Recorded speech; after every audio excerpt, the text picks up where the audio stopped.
आज नामांकन किए हैं आप अपने गृह जिला है ना आपका, कैसा लग रहा है? पहले यही से शुरू करते हैं। नहीं, देख लीजिए, राजनीति करने वाला व्यक्ति को कोई भी, हम कल जहानाबाद में थे, वो भी मेरे लिए उतना ही मतलब प्रिय था।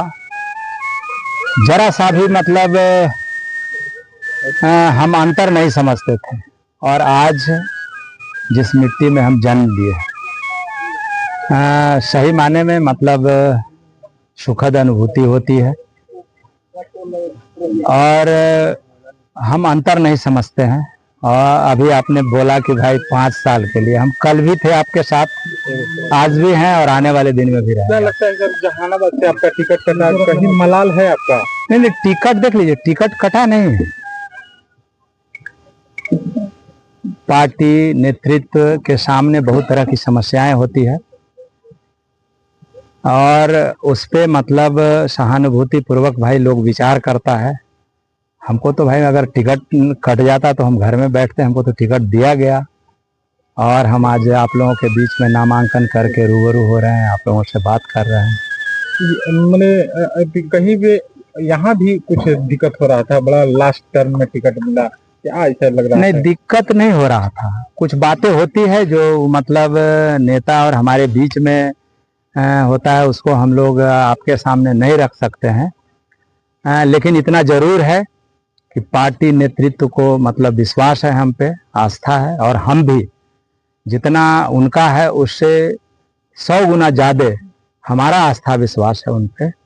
इसलिए हमको जहाँ कुर्था में फिर से उम्मीदवार बनाया गया है।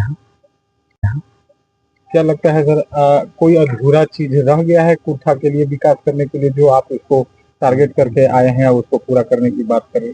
एक बात आपको बताते हैं कि ये मतलब हमारा जन्मभूमि है, हमारे पिता का जन्मभूमि कर्मभूमि रहा है। और मेरे पिता बाबू मुद्रिका सिंह यादव जी अपने प्रारंभ काल से ही लगातार किसानों की समस्याओं को लेकर के सजग रहते थे, सड़क पे थे, उस समय भी आवाज बुलंद करते थे और सदन में भी गए थे, उस समय भी आवाज बुलंद करते हैं। हमारे यहाँ एक बड़ा चिर प्रतीक्षित हामिदनगर पुनपुन सिंचाई परियोजना है। मीलों पैदल चल के बाबू मुद्रिका सिंह यादव जी ने लालू प्रसाद यादव के नेतृत्व में जब सरकार बनी थी तो उसमें उसको स्वीकृति करवाया था और उस पर बहुत सारा काम हो गया। लेकिन वर्तमान में पिछले लगभग 20 वर्षों से जो सरकार चल रही है, जो जन विरोधी सरकार है, युवा विरोधी सरकार है, किसान विरोधी सरकार है, वो इस तरह का जो ड्रीम प्रोजेक्ट है जो किसानों को लाभ पहुंचाने वाला है, उस पे काला नजर है।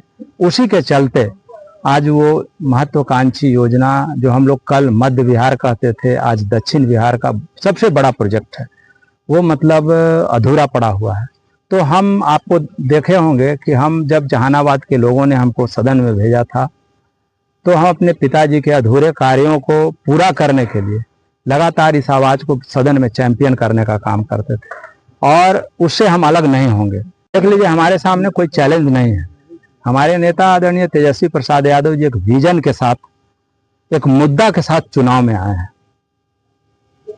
और वो जो मुद्दा है वो आप देख लीजिए, ये जो आधी आबादी है महिला, जिसको प्रत्येक महीने 2500 रुपया देने का, 200 यूनिट बिजली फ्री करने का, और अभी जो सबसे बड़ा उनका जो मतलब योजना है वो ये है कि जिन घरों में सरकारी नौकरी नहीं है उनके घर में हम एक सरकारी नौकरी भी देंगे। ये हमारे नेता आदरणीय श्री तेजस्वी प्रसाद यादव जी का प्रण है।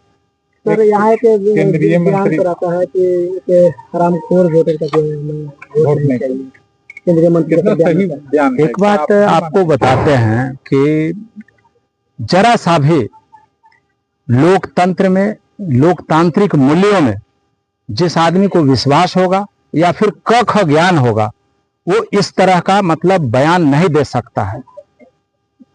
क्योंकि जब हमारे पुरखे के लोगों ने और खास करके बाबा साहब अम्बेडकर ने जब वोट के अधिकार को सामान्य कर रहे थे तो सबसे यही मतलब महत्वपूर्ण विषय था। अगर बाबा साहब अम्बेडकर आज नहीं होते तो ये लोग जो इस तरह के जो लोग सवाल पैदा कर रहे हैं, यही लोग वोट के मालिक होते हैं। और हम उन तमाम लोगों को जो जिनके लिए ये बोला गया है, उनका हम हौसला बढ़ाते हैं कि आप ही से सरकार बनता है, आप ही से प्रतिनिधि होता है, आप ही से लोकतंत्र मतलब की रक्षा होती है। इसलिए इन सब बातों को नोटिस नहीं लेना है। ये लोग तो चाहते हैं कि हम किसी को बोल के आहत करें, लेकिन जिसके पास हौसला है, जिसके पास मतलब धैर्य है, वो इन तरह के बातों को